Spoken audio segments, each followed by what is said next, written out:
rozpočet zostavujeme v zmysle zákona ako trojročný, to znamená, je to na roky 2012-2014, čiže je možné z neho prečítať všetky tie základné zámery, ktoré máme na tieto 3 roky volebného obdobia. Niektoré z nich, ktoré tam nájdete, majú pri sebe kolónku 0, to znamená, že zatiaľ na ne nemáme finančné prostriedky, ale považujeme to za základný dokument, ktorý ovplyvňuje činnosť mesta v dlhodobejšom horizonte. Keby som chcel charakterizovať ten rozpočet niekoľkými slovami, tak poviem, že rozpočet, ktorý predkladáme poslancom na schválenie, je úsporný, ozdravný a rozpočet, ktorý kladie základy budúceho rozvoja mesta. Rád by som tieto 3 charakteristiky vysvetlil, pretože ich považujem za kľúčové a dôležité. Keď hovoríme o rozpočte, že je úsporný, znamená to, že naďalej mesto pokračuje v silnom šetriacom režime, aj v roku 2012. To znamená, že máme ten rozpočet zostavený ako prebytkový z hľadiska bežného rozpočtu, čiže tie peniaze, ktoré získame od štátu, ktoré získame na daniach od obyvateľov a podielových daní zo štátu, neminieme všetky na chod mesta, časť z nich zachovávame vo forme prebytku a posúvame ich na splácanie našich záväzkov. Tie, ktoré mesto zaťažujú z hľadiska jeho finančnej stability. Ten rozpočet vytvára prebytok vo výške 7,7 milióna eur. 7,7 milióna eur je prebytok. Podľa mňa nie je na Slovensku samospráva, ktorá by šla s takýmto veľkým prebytkovým rozpočtom. Po druhé, ten rozpočet nazývam ozdravný. Ozdravný, pretože chce ten rozpočet dosiahnuť to, aby mesto naďalej pokračovalo v splácaní záväzkov, ktoré máme a ktoré musíme splatiť, aby sme vystupovali voči našim partnerom ako dobrý partner. Keď poviem zase čísla, tak ten rozpočet má ambíciu dosiahnuť to, že splatíme v budúcom roku 17,5 milióna na dlhoch, ktoré mesto má, v tých krátkodobých, nezaplatených faktúrach, že o 5 miliónov eur znížime dlhodobé zadlženie mesta. To sú tie dlhodobé úvery, ktoré máme z banky. Zaplatíme istinu vo výške 5 miliónov. A ďalších 3,5 milióna dáme na dlhovú službu. To sú splátky úverov, ktoré musíme uhradiť. Dokopy, keď to spočítate, dámy a páni, dávame v budúcom roku 25 miliónov eur na ozdravenie mesta. 25 miliónov eur dávame na ozdravenie mesta. Keď som hovoril o tom, že rozpočet dáva základy na rozvoj, snažili sme sa doň vložiť impulzy, ktoré sa prejavia v ďalších rokoch a na ktoré bude možné nadviazať.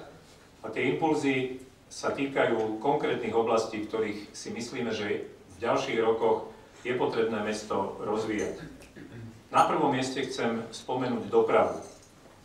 Doprava je oblasť, na ktorú dávame najviac prostriedkov z budúcoročného rozpočtu. Je to 32% rozpočtu, tých 32% je alokovaných na oblasť dopravy, ktorá je tým pádom najvážnejšou financovanou oblasťou mesta. Poprvé, zvyšujeme príspevok pre dopravný podnik. Síce len pomálo, ale zvyšujeme a začíname prvýkrát vlastne v histórii splácať staré dlhy, ktoré dlží mesto dopravnému podniku na výkonoch. To znamená, dávame 2,3 milióna na splatenie starých dlhov a 51,7 milióna eur dávame na chod mestskej hromadnej dopravy. Dokopy je to 54 miliónov, ktoré sme vyčlenili pre dopravný podnik. Tohto roku bolo 51 miliónov 500 tisíc. Vidíte ten nárast z 51 500 sme sa pohli na 54 miliónov eur. Je to vyjadrenie významu, ktorý kladieme verejnej doprave. Máme signály a aj poslanci, ktorí sedia v dozornej rade, nám signalizujú, že to nemusí stačiť na ten objem výkonov, ktorý si mesto objednalo. Čiže možno budeme ešte hľadať ďalšie zdroje. V rozpočte sú zatiaľ alokované tieto prostriedky. Máme v ňom zabezpečené financovanie toho, čo poslanci rozhodli na osobitnom alebo mimoriadnom mestskom zastupiteľstve, a to je projekt opravy starého mosta a električky do Petržalky. Koľajovej trate, aby som bol presný, do Petržalky.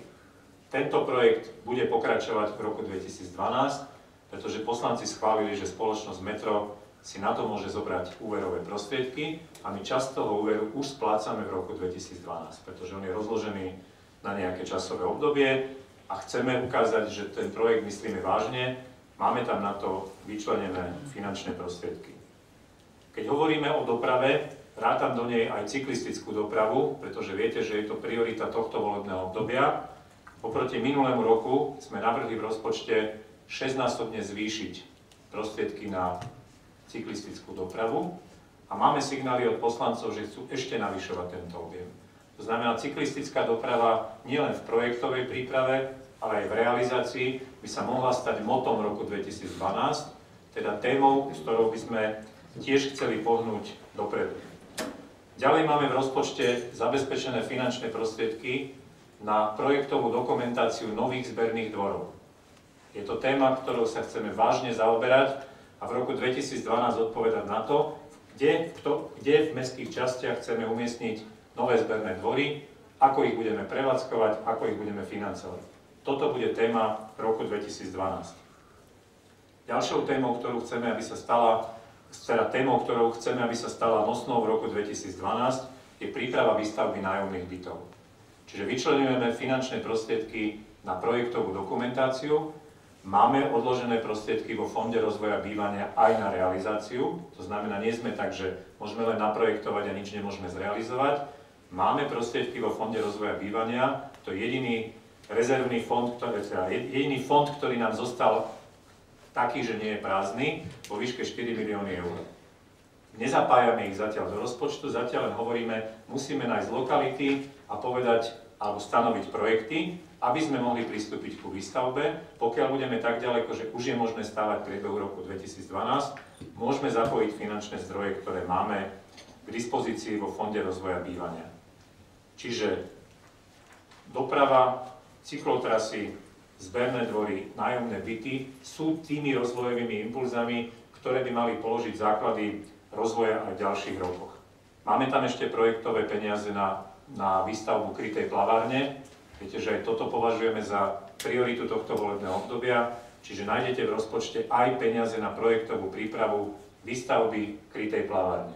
Stavať ju môžeme, alebo reálne budeme až v rokoch 2013-2014, ale projektová príprava bude zabezpečená už v roku 2012. Z hľadiska tých pozitívnych impulzov sme navrhli do rozpočtu finančné prostriedky na participatívny rozpočet, to znamená na peniaze, o ktorých chceme, aby rozhodovali samotní občania.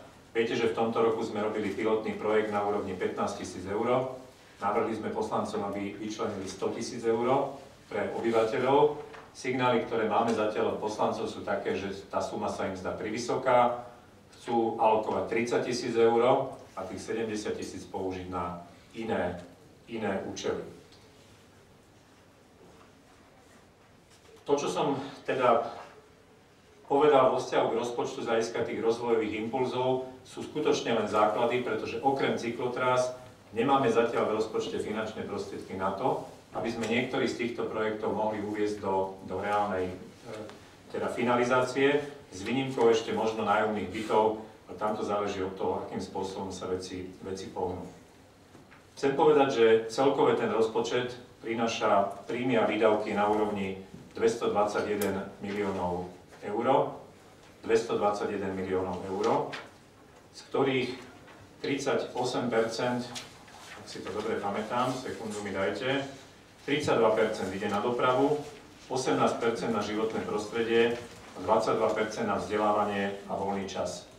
To znamená, 72% rozpočtu je smerovaných na kľúčové tri témy: doprava a komunikácie, životné prostredie, vzdelávanie a voľný čas.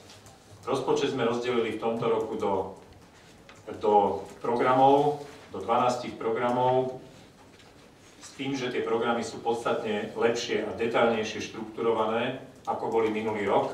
Je to preto, že chceme dosiahnuť, aby každý, kto sa do toho rozpočtu pozrie, vedel, na čo dávame peniaze a čo tými peniazmi chceme dosiahnuť. To je zmysel programového rozpočtu, čiže aj v tejto oblasti sme sa posunuli dopredu. Chcem vás informovať o tom, že sa rozpočtom zaoberala opakovane finančná komisia.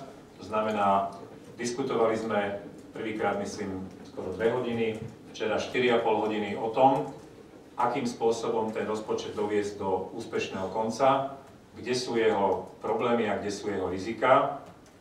My na jednej strane vidíme problém v tom, že štát nám do poslednej chvíle menil podmienky, za akých sa zostavujú rozpočty. A to nie len pre Bratislavu. To sa týka celej samosprávy. Poznáte tú diskusiu, kde štát chcel so samosprávou istým spôsobom dohodnúť zmenu pravidiel. Samospráva s tým nesúhlasila, ale nakoniec sme o nejaké peniaze prišli.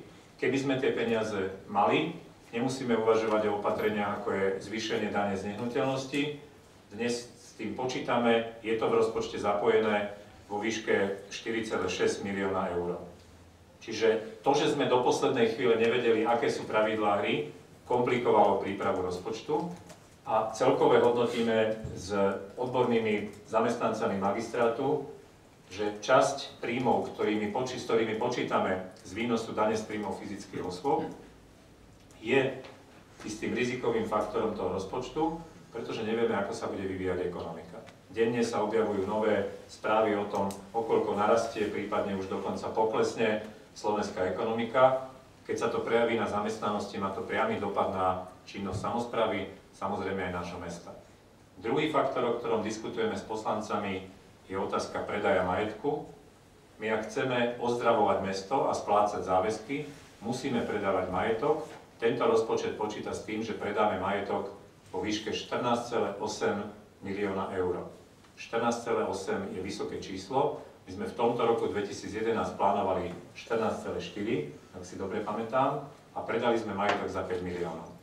Čiže to je istý rizikový faktor, či nájdeme dostatok majetku a dostatok vôle na strane poslaneckého zboru, ale chápu jedna aj druhá strana, poslanci aj my, že musíme urobiť kroky k tomu, aby sme zintenzívnili predaj majetku, nie preto, že by sme za získané peniaze robili nejaké rozvojové programy, ale preto, aby sme dokázali splácať záväzky, ktorými je naše mesto zaťažené.